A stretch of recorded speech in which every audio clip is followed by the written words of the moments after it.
So I wanted to try out a Q&A video, so I asked for Q&A questions, and I got some. But the first one is, I know you don't play many games, but maybe just a quick rundown of your favorite games you played this year. And then scrolling down, I didn't get nearly as many tech-related questions. A lot of them were about gaming. So I figured, how about I actually start up a game, and we play that while I answer some of these questions. So this is going to be Q&A. I'm just going to go through the questions posted on the post, and I will attempt to also play games while that's going on. This tank is going to shoot me, isn't it? So no promises on the gameplay not being completely distracted, and no promises on my answers to my questions not being completely distracted. But maybe the combination of the questions and or the gameplay will be somewhat interesting, because I've also been getting a lot of comments on my channel when I benchmark games and I kind of play through the beginnings of the games. I can't do anything about this tank. I'm not an engineer.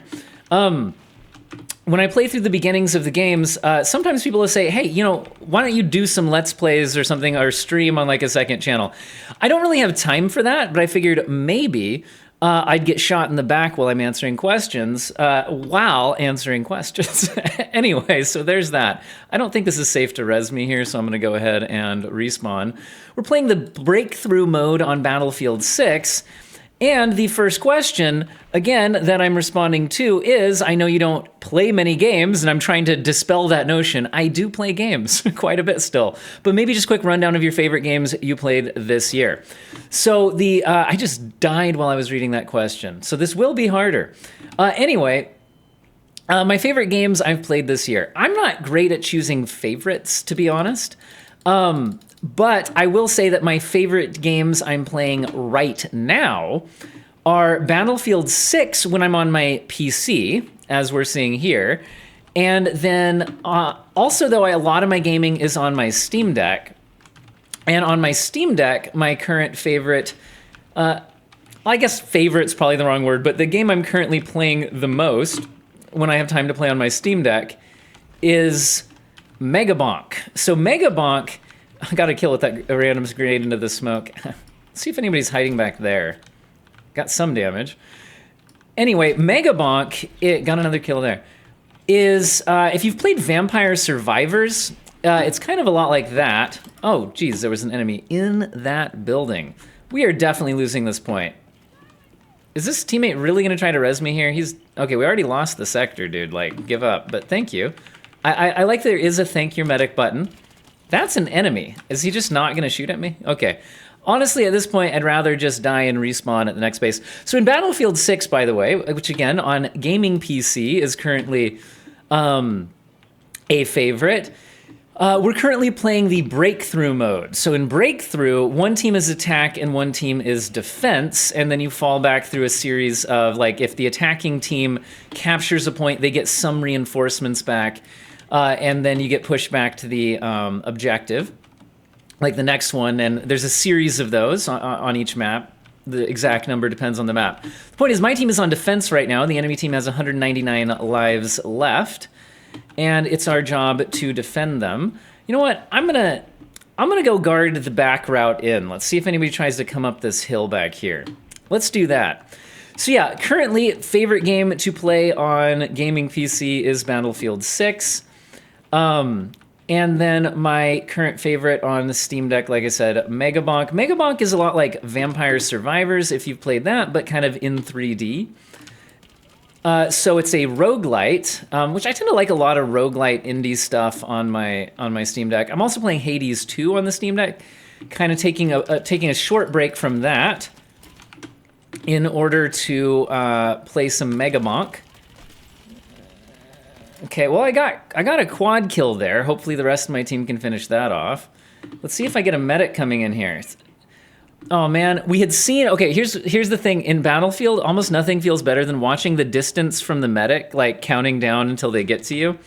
That was happening there for a second, but then the medic disappeared, meaning they got killed, so...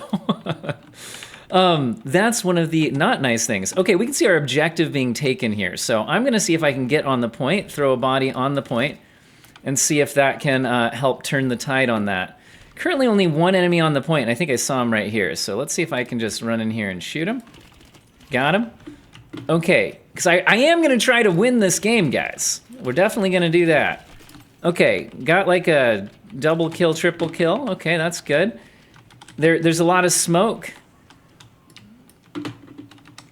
Let's see if we can get around this. So yeah, as far as right now, like I said, the current favorites being Battlefield 6 and Mega Monk, and that kind of tends to be how I play, is there's a, whatever game I'm playing on my gaming PC is usually different than what I'm playing on my Steam Deck. I'm out of ammo in my main gun. Need ammo? Anybody want to give me some ammo? And so that's usually how it is Steam Deck favorite and gaming PC favorite.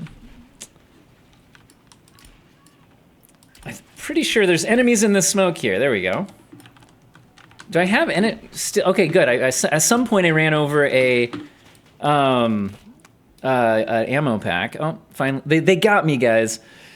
Anyway, but earlier this year, I was playing some other stuff. So, yeah, Hades 2 was what I was playing right before Megabonk. I'll definitely get back to that. I wouldn't say I've finished it. Other big games released this year that I actually played a ton and really liked. Clair Obscur Expedition 33 was definitely a favorite. Guys, get on the point. Like, we need bodies on the point to contest. We need to actually contest. You need to put your body on the point.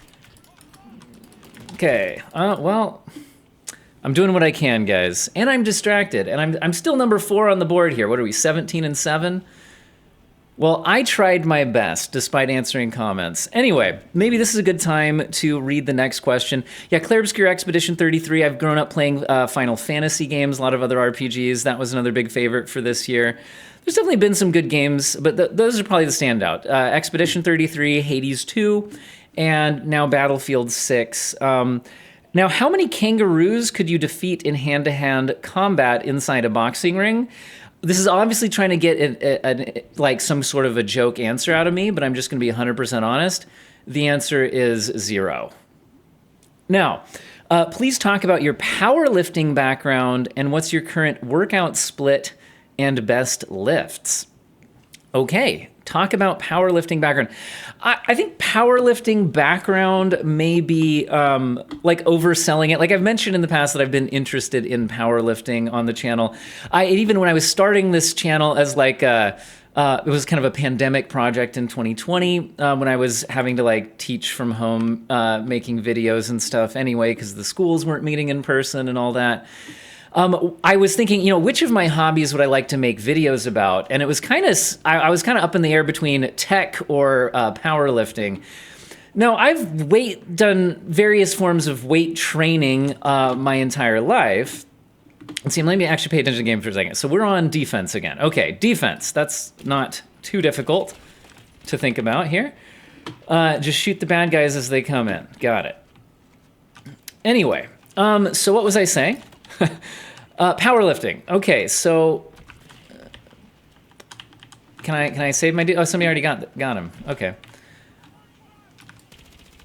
So yeah, various forms of weight training my whole life, but powerlifting specifically, I got interested in probably in the like 2018 or so. Most of my life, I had definitely been the like, I like to bench and like let's just skip leg day kind of guy. Partially because I always had kind of a bad back. I'm dead. And so I was kind of scared of squats and deadlifts and things like that. And I ended up looking into it, and a lot of people were telling me, no, you can actually make your back stronger and you won't have as many back issues if you actually do things like deadlifts.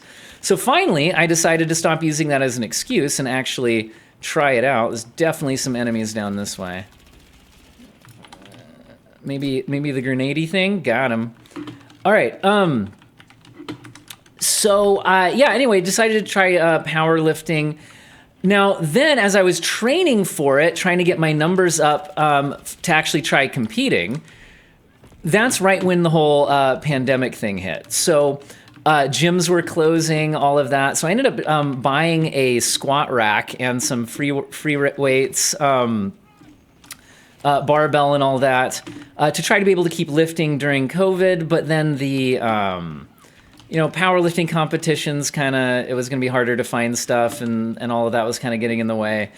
And I ended up starting up the tech channel, and that ended up finding some success, which then took a lot of time. So I had a lot less time for training.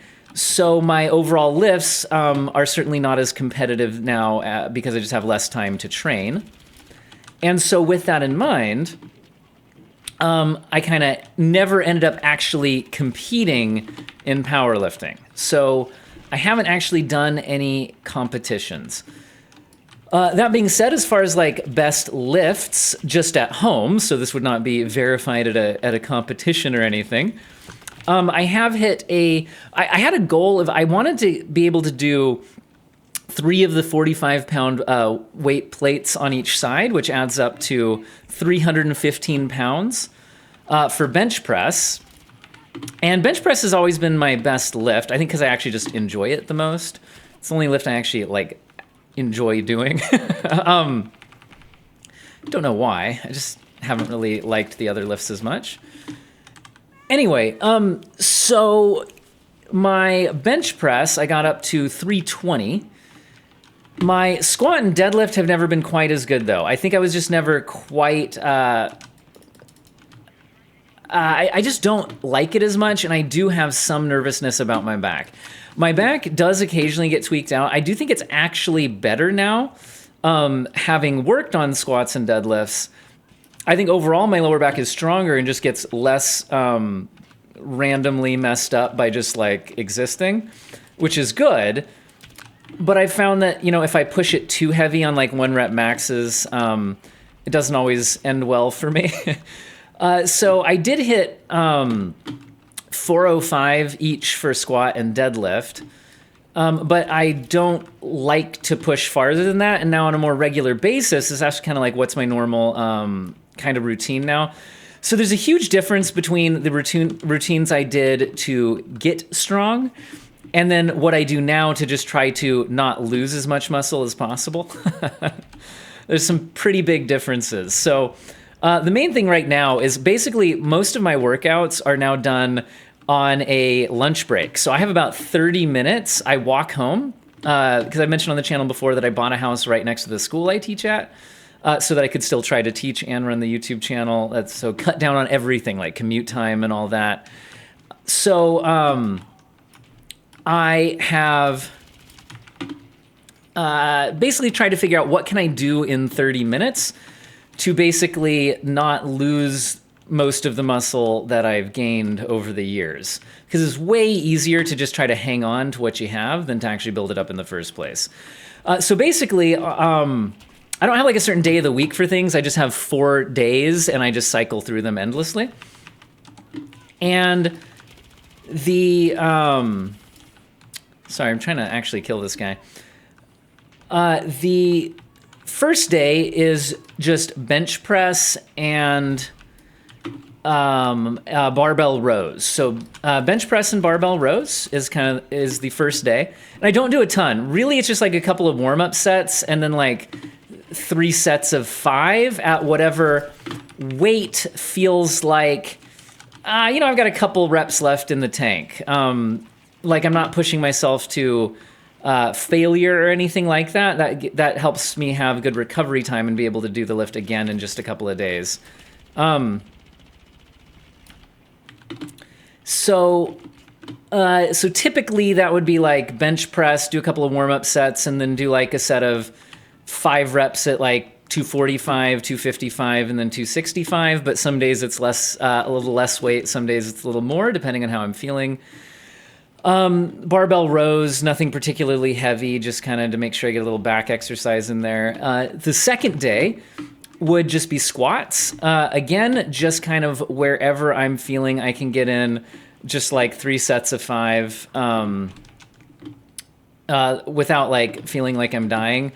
So like some days that's well over 300 pounds and some days that's like 225 because I can just say some days my back is just not good. And I'm just like, okay, the best routines are the ones you can actually do and that you just don't skip. So I've allowed myself to have days where I otherwise would have skipped squats or skipped leg day, the cardinal sin.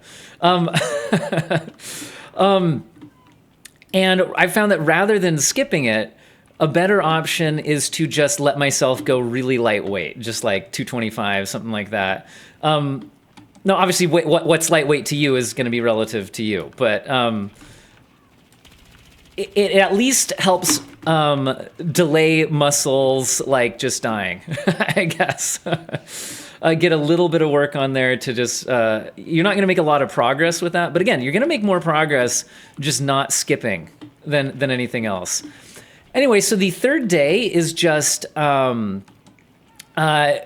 do chin-ups, and I just do a set to almost failure 3 times. So that'd usually be around like, I don't know, 25 or so, somewhere in the 20 to 30 range, 3 sets of those. And I kind of power set that. So like in between on my rest times on my chin-ups, I also do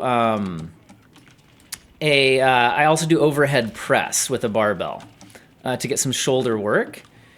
And again, I just do 3 sets of 5 after some warm-up sets. So nothing too crazy, maybe like, what would be pretty typical weight on that? Honestly, it varies a lot per day because my left shoulder's kind of bad these days too. And then my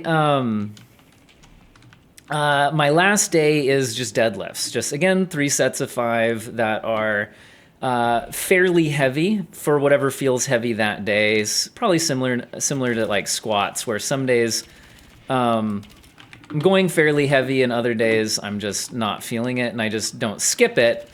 But to not skip it doesn't mean I'm actually working particularly hard. Anyway. This is kind of a boring match so far. These guys aren't really getting in here anywhere, so I'm not really having to push out too hard. I say as I die. And I'm kind of in the middle of the pack too. This will be my first death if I die though. Let's see. Come on. Rez, thank you. Okay. All right. Now on the defense and breakthrough mode, you don't really care so much on your deaths because it's the attacking team that has limited number of lives. On defense, only downside to dying is if you're kind of out of your spot. Hey, I was gonna res you, dude. Why'd you give up? Anyway, is that enough about powerlifting? Let's take a look at the next question. So what do we got? Not a tech question. They're not tech questions. Not a tech question, but I recently ran into this issue myself. Here goes. If one of your students comes to you feeling discouraged about their future, asking why they should learn subjects if AI is already replacing many jobs, and the future is so uncertain, how do you respond in a way that shows them the lasting value of learning? Wow, that's actually like a really heavy question, and clearly somebody who knows I am a teacher. I'm going to be honest, like, first of all, I don't actually get that question much from my students. I don't know why. I don't know, maybe I just teach math and we're busy talking math. So I haven't really got too much of that specific question. Now, general thoughts on it. I do get a lot of the, like, what's the point in learning this, especially with math? Yeah, I mean, general thoughts on that sort of a question is like, trying to just be really upfront and honest. You don't want to give like a BS answer. Like students, especially I teach high school students, they can tell when you're being fake. So biggest thing I can do to connect with students, I think, is being very just like upfront and honest about things. So I think it's important to not just dismiss being scared about AI destroying the future of jobs and things like. But then also just be upfront and honest that like, okay, do you think that if we're going to start having trouble like finding jobs and what's the future look like, that the people who are less educated or more educated are going to have a better time navigating that situation? And I think we could agree that if you are learning to learn, and honestly, that's another big thing, is learning how to learn and adapt. Like a big part of education is just trying to actually learn how to learn and learn how to think. And me with teaching math, like that is something that you can try to kind of sell people on. But anyway, I think just be real about it. Be like, yeah, these are real concerns. You might want to actually think about what sorts of jobs are less likely to be replaced by AI. jobs where there's a value in like a human connection and a real person being there, and maybe actually consider future plans based on that. But at the same time, like I said, about the value of just education and learning, like there is value in that. And if it is going to be a rough world where jobs are scarce and there's a lot of competition, do you think the answer to that situation is to give up and be less prepared? Because I certainly don't think that's going to be most likely to lead to success. So, but really, I think a lot of times students just like, they just want somebody who's like real with them and seems to actually listen to them and joke around and not just like dismiss and give canned answers to their concerns, or just like act like everything's fine and there is nothing to worry about. I don't know if that really answers the question, but let's move along. Did any of your students ever find your YouTube channel? Yes, and the other teachers, and recently the principal. My school got a new principal a couple years ago, and he just recently found out about my YouTube channel as well. Turns out he is a bit of a gamer, more console than PC, but a little bit interested in PC, so he thinks it's really cool. Anyway, yeah, now students usually when they first find out are just like blown away and they think it's the coolest thing ever. But then we just kind of get into the year of teaching and, they just focus on math and teaching. But the ones who are actually interested in PC gaming, which, isn't the majority or anything, but it is a somewhat popular niche, they'll like to talk about it. They like to ask me, thoughts about their PCs. One thing that's really interesting though, is that a bunch of them, like, I think it helps keep my content a little bit grounded. I try to make sure that my content is approachable for somebody who wants to learn more about their gaming PC or wants to build one or upgrade it or buy new parts. But based on my interactions with my students, like a bunch of them don't know anything about PCs. Like a lot of them don't even know what is currently in their computer, and some of them aren't even sure how to find out what is currently in their computer.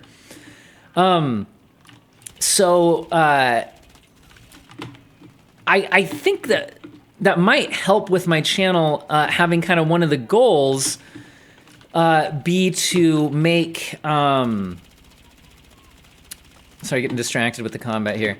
One of my goals is to make my content, like, I try not to just use like big PC words and jargon without some sort of at least basic recap on what that means. Because I think there's a lot of people who want to know, and they're not dumb, but they're just not like, they haven't been a PC gamer for 20 or 30 years and already know everything.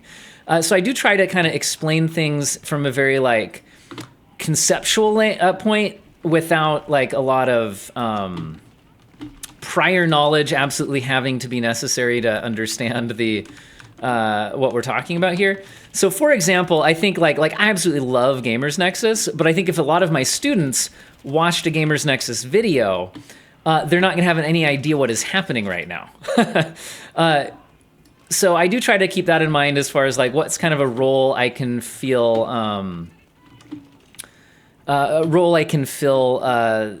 from that perspective, maybe making things easy to understand, easy to think about.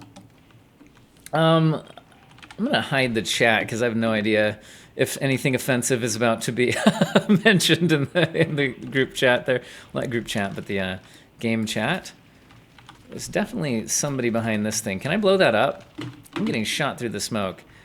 Did I get no deaths this game? I think we got... Oh, I'm about to die by running out of the combat zone. Okay, so I didn't do that great, I felt like, but I went 21-0 with 15 assists. But there weren't a lot of deaths on my team. I think I was the only 0 deaths, though. So look at that. Not that it really matters, but... Okay. So yes, students find my YouTube channel. I think it does help build connections with them. A lot of them find that interesting. And I think one of the biggest things with teaching, I think, especially with math, where some students are naturally interested in math, but a lot of them aren't.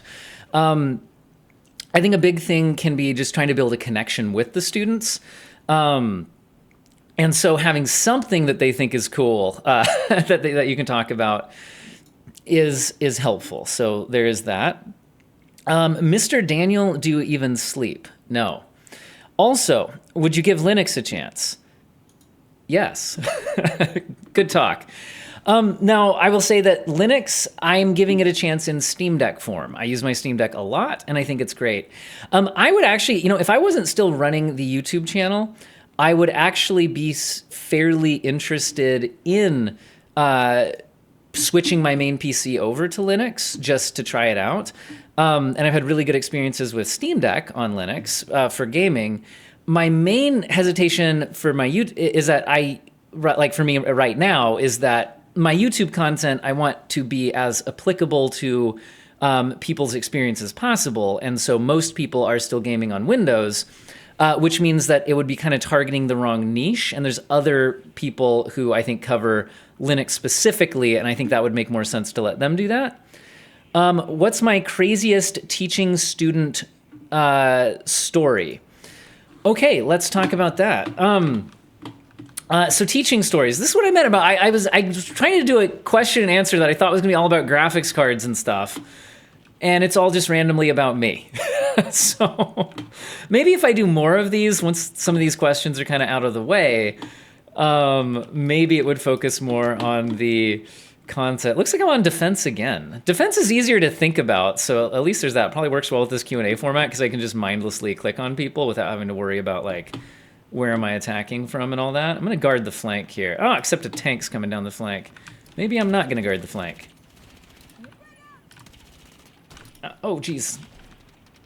Okay, I'm getting shot from multiple directions here. Can I hide? I am not gonna be successful at hiding here, and I don't think anybody's gonna res me. So much for another zero death game. Well, I can wait for a revive, let's see. What was the question? Oh, what's my craziest teaching/student story?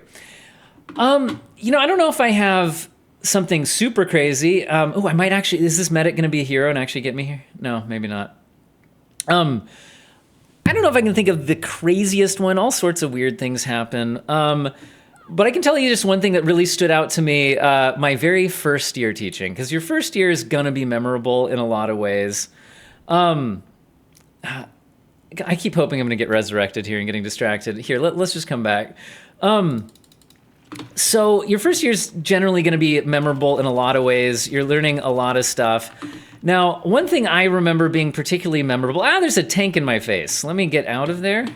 I'm gonna go back to guarding the flank. Except there's apparently an enemy on my right here. Okay. Get some little hip fire going. So my first year teaching, there was a student who was maybe not doing super well in my class. And that was for no problem of me actually trying to help him. You know what's interesting is I really thought, like, when I was training to be a teacher, going through, grad school and all that, I thought that the hardest thing about teaching, I got shot in the back, oh well, was going to be like, I need to be able to explain things well enough so that people understand, right? Clear explanations, all of that. But really, that's not been the issue at all. The issue is, how do you help students who just don't care? For whatever reason, there might be a lot of things going on in their lives where it's like, it could be a legitimate thing. I don't want to be the gunner in this thing. I don't like the vehicles. There could be a lot of legitimate reasons why somebody would have bigger things on their mind than their success in a math class at school. They might be worrying about what they're going to eat the next day, what's going on at their house, all sorts of things. But also some people just don't care, without any maybe majorly good reason. But the point is, like, it's actually been just helping demotivated students who just don't want to try. That's been the hardest thing with teaching. But anyway, so my first year teaching, there was a student who was not doing super amazing in my algebra class, probably somewhere on the DF kind of grade line. And, but he was apparently telling his parents that he was just trying and doing everything he could, but just, Mr. Owen's not helping me. Now, so the parent sent this email to me that I can almost directly quote. I actually wrote a joke song about it at one point, but we don't need to get into that. But the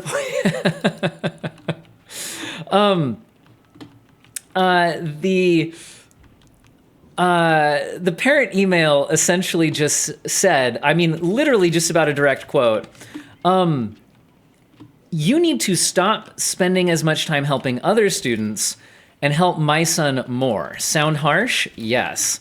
Now, this was my first year teaching. I naturally have a quite sarcastic sense of humor. I wrote up an email response to that I thought was great. Now, luckily, this is maybe a little bit of life advice. It's always a good idea when replying to an email that has made you angry, to not send that email immediately, to give yourself some time to calm down. Because the reply I had typed up was, I'm really sorry, but another student's parent has already asked me to ignore your son in order to help their son more. And since they asked first, I'm going to have to honor that. So, just something to hopefully help them understand what a kind of ridiculous thing that is to ask. Just be like, I'm sorry, you need to ignore the other students to help my son more. Now, anyway, I ended up actually giving some real feedback, again, honest answers to questions, which is, your son has tons of opportunities to get help here and is choosing not to engage with them. Turns out, when he actually did start engaging with those opportunities, apparently there's some enemies just right there on the ground. When he did start engaging with those opportunities, okay, that guy is dead. I was just making sure. One thing about this game is sometimes it's hard to tell if somebody is. I just walked over a landmine. Ugh. It is sometimes hard to tell if an enemy is dead or just laying on the ground. Anyway. Of course, you can use that to your advantage at times and play dead. But anyway, completely lost my train of thought. What was I saying? Yeah, okay, yeah. So that's not like a super crazy story. I may have had other crazy things, like students with anger issues, like throwing desks across the classroom and all sorts of stuff. But yeah. Anyway, that's at least something that's memorable. Okay, next question. What's it like being more popular than the cool kids at your school? I guess this must be just saying that because I have a YouTube channel with lots of subscribers, that's probably what they're judging by popularity. I mean, guys, I'm going to be honest, I don't really think about that much. I still honestly do this channel completely as like it's my hobby, I'm doing for fun kind of a mindset. It does make money now, but and it has a lot more viewers than I really kind of want to think about. It feels weird. But really, I just kind of still think of it as a fairly small channel that I just kind of do for fun. So yeah, I just honestly when I'm teaching, I'm just not thinking about the YouTube thing, and so yeah, things like that don't really just like cross my mind. I don't really think that way. I don't know why I chose just run in there. Apparently, when he sniped from way up there, interesting. Maybe I can come back to life and take out that sniper. So yeah, I don't know. I like. It's interesting. Students think it's interesting that I have the channel. They do ask about it sometimes, but when I'm just teaching, I'm just teaching. So I'm not really thinking about the channel. And honestly, that's one reason why I do it, is that like it helps me kind of just like reset. Like teaching is a job that like could take up every spare moment. Like you could there's always more you could do. You have to set boundaries on your time. And actually, YouTube is the same way. It's also something where, like, there's always more you could do. There's always another video you could make. You could always do more editing, because I often do zero. There's always more you could do. So what's actually interesting about doing both the teaching and YouTube stuff is that by doing both, it kind of helps me, like, reset and also actually helps me set work-life balance boundaries, believe it or not. Because, oh yeah, that guy's up there again. That's who was shooting me. Anyway, it helps set boundaries because it's like, okay, I can do my teaching stuff during the contracted hours I have for teaching. And I can do my YouTube stuff in between, like I get home, because I bought the house right next to my job and stuff. Like I can work on YouTube before my kids get home from school, or, I wake up earlier than them, work on it in the morning a little bit. But like there's clear boundaries set around my time. And because of that, I actually think it helps keep me like kind of fresh and not like when I'm teaching, I'm thinking about teaching and I'm not stressing out about YouTube or doing it or overworking myself. And when I'm thinking about YouTube, I'm not like kicking myself for not spending more time, grading every little detail on every little homework assignment and, setting up structures that are more time efficient for that type of feedback, things like that. So anyway, yeah, I just don't really think about that. Do you game with HDR on or off most of the time? I would say most of the time HDR on, because again, the two things I usually game on are my Steam Deck OLED, which has a really good HDR screen, like really good. And I also have he thought he'd hide up there. Then I also have an OLED monitor, which I game on my PC. And then if I do any couch-based gaming, whether it's on a console or not, I have a OLED TV. So I was an OLED early adopter, and I'm still very, very into OLED. And one of the best things about OLED is the HDR. They don't go super bright still at this point. Although, honestly, the Steam Deck screen goes pretty dang bright. Oh, man, he got me. But the contrast, right? The like super, like you can actually turn off the pixels, so it's absolutely perfect contrast is really nice.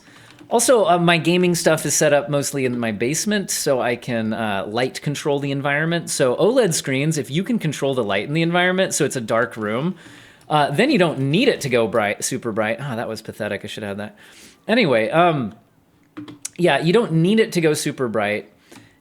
And then the HDR can look really great. However, with all of that said, I will say that something I think PC gaming in general could be getting better at is HDR, and maybe like the Windows HDR experience. Or maybe game developers. I hate to call out game devs, but could potentially do a better job of implementing HDR. Because some games just honestly do not have an amazing HDR implementation. And so, yeah, sometimes that can be a little bit of a challenge. I see, are there enemies here? Oh, no, that was just like a ping, okay. I'm only halfway paying attention to the battlefield because I am trying to answer the questions. I know I would probably do a better job if I wasn't playing the game, answering the questions. That guy just spawned there? What an unfortunate spawn. Anyway. This is a sniper staring me down from over there. So now I'm kind of stuck in this stupid little corner. Let me jump over here, maybe? Oh, geez. Yeah, not the best idea. Yeah, I got a lot of deaths this game. Oh, well. Again, we're on defense, so I'm not using up tickets. So if you guys are like, wait for the medics and yeah, blah, blah, blah. Remember, I'm on defense. I would be playing differently if we were on attack. Anyway, okay. Ooh, geez.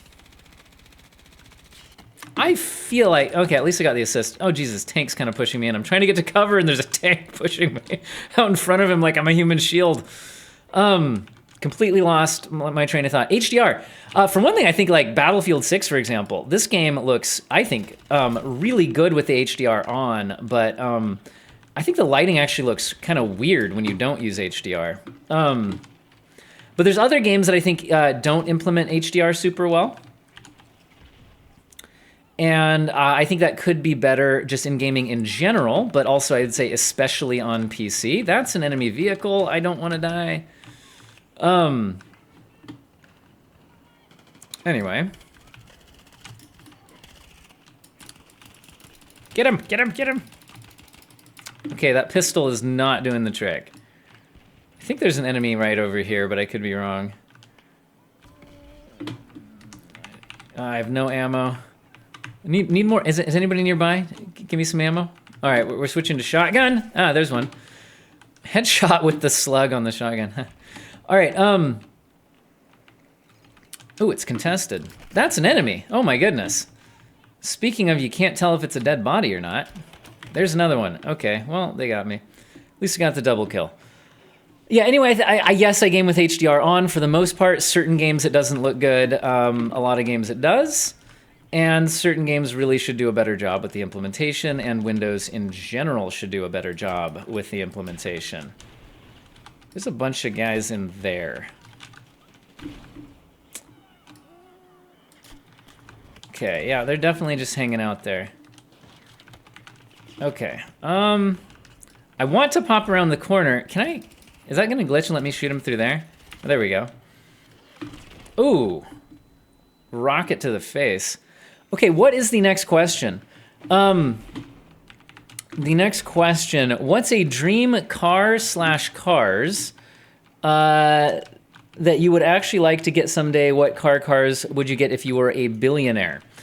Guys, I am just not into cars. My stepdad is super into cars. So I grew up like having, like he would trade out cars all the time. It was his hobby. And so I grew up like being able to experience a lot of different cars.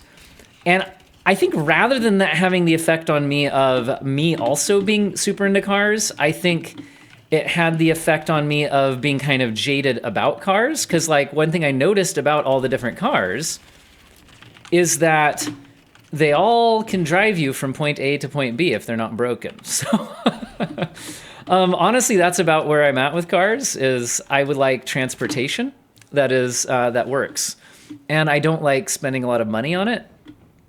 And so right now we have a Dodge Grand Caravan minivan, which is super convenient for transporting kids.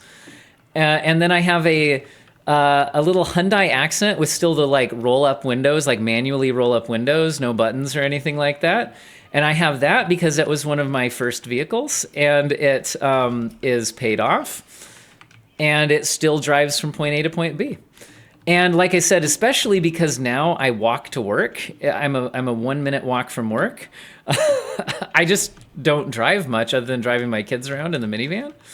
It's like a 2017 minivan, and it's doing just fine. So yeah, really cars, I can't see myself ever spending a lot of money on cars. Like maybe if I was a billionaire, I would buy a slightly newer minivan. Just not something I care much about. Let's see, favorite PC hardware I have ever owned. I really liked the first graphics card I ever bought. So the first graphics card I bought, did I at least get the double kill there? I don't know. Okay. The first graphics card I ever bought was, I actually don't even know. It was an ATI card of some kind. This is before ATI was AMD. Or I guess probably phrase that the other way around, before ATI, well, whatever. Anyway, the point is, it was an ATI card. I know it was an all-in-wonder card. And I believe what that meant is that, so it had TV inputs. Like you could plug like a TV, like TV, these are the old, like, what are they called? Composite video cables, like the, like yellow colored cable, yellow colored cord from like, that you'd use on like old CRT non-HD TVs. And I really liked that because I could use it to record myself playing Halo. So I could plug. Now, it had horrible input latency when you were monitoring it on the PC through that. I didn't really understand input latency at the time. But I really wanted to make like... Wait, did we just lose with 1 life left on those guys? Is that what just happened? I didn't pay any attention. Is that what just happened? I really didn't notice. Anyway, whatever. Yeah, I liked that that ATI all-in-wonder card because in addition to playing PC games, because like Half-Life 2, I had tried to play it on a much older PC, and then I got that, and I was suddenly like, whoa, this game looks real. Graphics never need to get any better than this. How could they even get better than this? It was pretty interesting. Anyway, and I could plug in my OG Xbox and record my Halo montages. So there's that. Anyway, next question. You seem like you'd be a calculus teacher. What's that supposed to mean? Is that a good thing or a bad thing? What kind of math do I actually teach? So I teach whatever I'm assigned to teach. That's kind of how it works. Although starting this year, I am now the math department leader for my school, which means that theoretically, I at least have some input on scheduling. Now, it is my intention to use those powers fairly and not use them to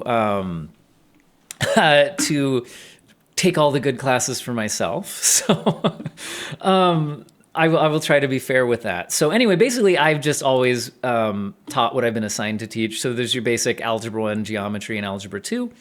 Over the last 4 or 5 years or so, I've taken on the honors level 10th grade math, which is kind of a combination of Algebra 2 and filling in some Algebra 1 and Geometry and Trigonometry stuff. But with the more advanced students, which has been kind of fun to teach, kind of push things a little bit faster pace and things like that, which I like. Okay, I'm on attack now. I'm going to have to pay a little more attention and try not to waste the life tickets here, guys. Anyway, so yeah, really just more of those level of classes. At some point, what usually happens with math departments is there's teachers who've been teaching the same thing for many years, especially with those upper classes, the calculus and pre-calculus and those types of things, the honors courses. So it's really as teachers retire, you usually start kind of getting openings for who can take on those classes without like offending the person who's always taught it forever by stealing their class. So anyway, so at some point, maybe I would take on calculus. Now, it's not that I wouldn't like to teach calculus. I would, but having not taught it, here's one thing about teaching. When you've taught the same class like 10 times, like, yes, you still try to improve your lesson plans every time, but if you're using the same textbook, teaching the same class that you've taught tons of other times, it is so much easier. Like, lesson planning does not need to take a huge amount of time if you've already put in the huge amount of time, and now you're just thinking, how can I make this better than last time I taught it? Which is generally small tweaks and trying to make it fit your current group of students and what you know about them. So actually taking on new classes is a huge amount of work. I should not have guys, I forgot I'm on attack. Okay, I should have waited for a medic there, I think, rather than wasting the ticket. And I just spawned in an exploding vehicle. So that was good. Anyway, so I guess what I'm trying to say is that I will actually wait for a medic. And regarding teaching,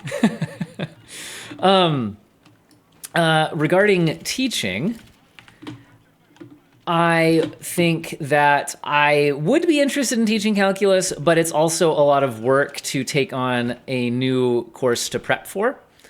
And normally, if I wasn't working 2 jobs with the YouTube and the math, that would not be an issue at all. But because I am trying to do both, I have to be a little more protective of my time. And with that in mind, I don't know. I'll have to, if the calculus class comes available, I will have to decide at that point in time. But if somebody else like super duper wanted to take it on, I'm not going to fight for it anything. I'm pretty happy teaching what I teach. Honestly, teaching some of the lower level classes with the students who have to be there and don't necessarily want to be there, I feel like you have more of a chance to kind of make an impact on somebody actually having a good math class experience and maybe changing their opinion on math as opposed to the kids who already like math. It's also nice to be able to push them super far and maybe inspire them to go beyond just being good at math to maybe you want to pursue math at a higher level, all sorts of stuff. So yeah, it's interesting to do both. But I already get the honors class for the 10th graders.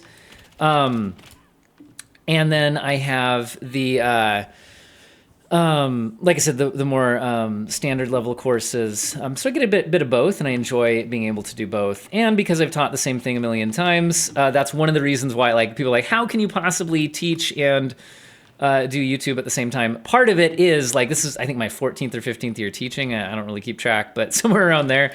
And I've taught the same classes most of that time. So The lesson plans are just minor tweaks that don't need to take a huge amount of time at this point. Always trying to get better, but like the bulk of the lesson planning and learning the textbook and all that has been accomplished. And it's just refinements, and that does help the time load. Let's see what the next question is. When are you going to paint your yellow walls? Jokes aside, tech-wise, what's the best product group to upgrade at the moment? CPUs and GPUs have been boring, so which other components have made the most positive developments and would benefit us most if upgraded? So 2 questions, one about my walls, and we finally got a tech question.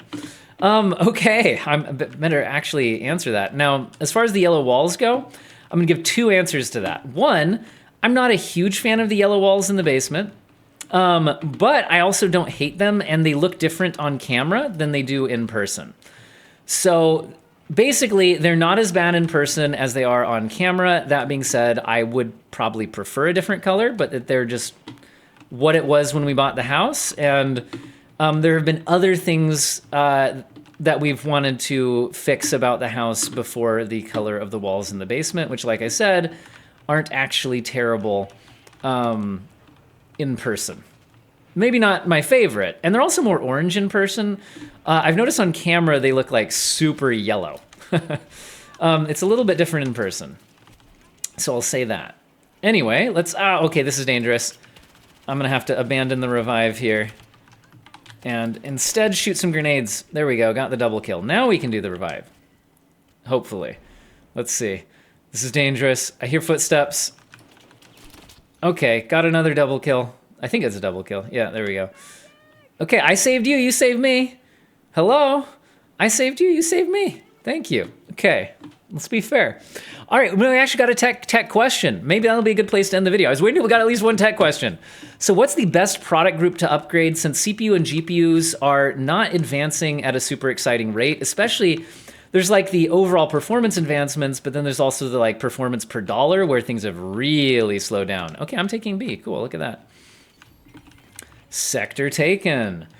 Lost my train of thought again, guys. Okay, yeah, tech stuff. So, oh man, I was debating between killing the bad guy and saving the teammate that was nearby. Anyway, let's see if a medic comes through at some point. We'll find out. I'll try waiting while I answer the tech question. Monitors, it's monitors. That's absolutely the case. So monitors, the kind of specs that used to cost a ton have come way, way down.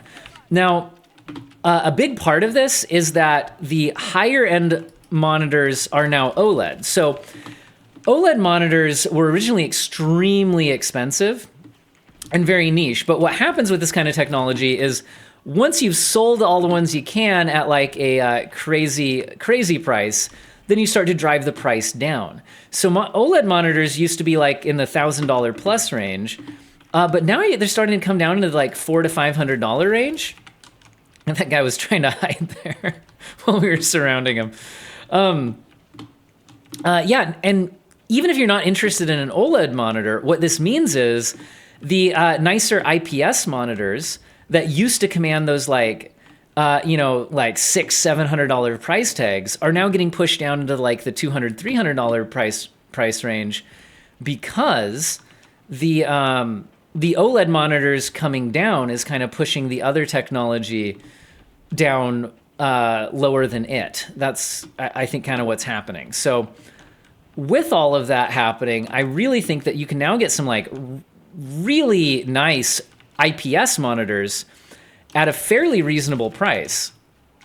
And then the OLED monitors aren't so crazy expensive. They're still expensive, but they're not so crazy expensive that it's just like only the ultra rich enthusiast can afford. It's more of, is there an enemy in there? Sometimes they like to crouch in there. Where are the enemies at? There's 4 on the point, 3 on the point. Okay, geez, that was not a good grenade. So yeah, if your budget's a little higher, OLEDs are now maybe affordable when they weren't before. And then the IPS monitors have also come down with them. I think that is the most exciting place to upgrade PC tech at the moment. as far as actually having made huge advancements, unlike the PC, the CPU and GPU space. Okay, how long should this video be? It's going on almost an hour now. Wow. This video is also an excuse for me to play Battlefield 6 and say that I'm working, so that's good. You may have caught on to that by now, guys. But I did mention that I've seen a ton of comments on my recent videos wanting more just gameplay from me, which I don't think super fits the channel. I do want it to stay in the tech niche, and I don't have a lot of time to do that. So I'm attempting to find a chance to do a video where I can just play games while talking. So we're trying that out. It's very possible that you guys will hate this, and that is okay. Either way, I got to play Battlefield for an hour and call it working. So got that going for me either way. Okay, I'm getting shot and I don't like it. Oh no. I need to reload my grenade-y thing. Oh no. No. Okay, hip fire. I need to get out of here. I do not have enough health to be doing that right now. Let's get in on the point. Oh, he was down there. I was assuming he was closer up when oh, there was one close as well. Well, I'm 17-3. Probably do a little better if I wasn't distracted. But anyway, anything else to talk about here? Not a tech question. How do you juggle family, YouTube, teaching, grading? Have you fallen into a set schedule, or did you learn along the way and go with the flow? I couldn't fathom how you do all that to make it work. Thanks for what you're doing, though. Teachers like you deserve better and need to get paid more.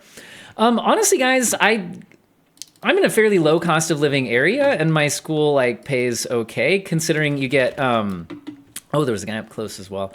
You get kind of a pay raise each year. I've been doing it 14, 15 years now, and pay raise for the education level, and I have the master's degree. So my teacher pay now is perfectly reasonable, and our expenses are within a range where my wife and I's teaching income pays all of the bills, and so anything I make on YouTube is just kind of extra. So part of what makes it not stressful doing the YouTube is I think if I was relying on it, oh, that's a bad guy. I think if I was relying on teaching for income to live off of, it would be stressful. Sorry, did I say relying on teaching? If I was relying on YouTube for income to live off of, I think that would be stressful for me. But I might not do an experimental video like the one I'm doing right now. And that's one reason why I decided not to switch to doing YouTube full time. Is just because I think I'd be stressed out by that. And so this way it stays fun, and I don't need to be stressed all the time. And make decent money. As far as how do I make it all work, you might notice that my videos have very little editing, and I don't write scripts. I just talk. And so that saves a lot of time. And really, it's just benchmarking videos take a huge amount of time, especially the GPU reviews. But notice that I do a lot of videos that aren't that. So it's really just, there's a lot of content like the news videos that I can do fairly quickly. They don't take a lot of time to produce, and I'd be reading, reading news articles about tech anyway, just for fun. So really, it's just that YouTube is my hobby. So imagine instead of whatever other hobby you have, just my hobby is my YouTube channel, and so a lot of time, hobby time is spent on that. And I just have other efficiencies to the process that I do. And I still try to find time to play video games. A lot of that is time with my kids, because they do enjoy playing games with me as well. Although obviously we spend lots of time not just gaming too. Don't say, he says he just plays video games with his kids and doesn't raise them. Anyway. So I will not lie and say that it's difficult to make both work, but I've just found ways to make it happen. Let's not lose alpha, since we already got that, guys. So yeah, just finding ways to make it work. Like I said, buying a house to cut down on literally 0 commute time, plus I can walk home on my lunch breaks. And I check... Well, work emails can be checked in between sets on my... Bring it back to the powerlifting question. In between my sets, during my rest times, I'll be checking emails and answering them related to channel business. I occasionally filming little, the little like 30 to 60-second sponsor spots and things like that. Sometimes that filming is happening in between sets on my lunch break. So it's really just maximizing time. So like I have 0 commute time. I don't write scripts. I don't do a lot of editing. I just don't waste time. And a lot of the time that other people might be just like doom scrolling on their phones, that is time that I am working on my hobby, doing the videos. Where was the other guy? We killed that one. Anyway. So yeah, I really, honestly, if I was going to explain every little efficiency optimization I've done, that would just be a whole video in and of itself. But yes, it's tricky. But yeah, I've just kind of found ways to make it work. And also ways to run in here and die. So that's good. I kind of thought we had more people coming, but I guess we didn't. Okay, should we end the video here? Because it's an hour long now, guys. I don't know if we're gonna win this one. I'm 23-5, but I am gonna give it my attention and stop giving you guys my attention. I'm sorry. I hope all of you have an excellent day.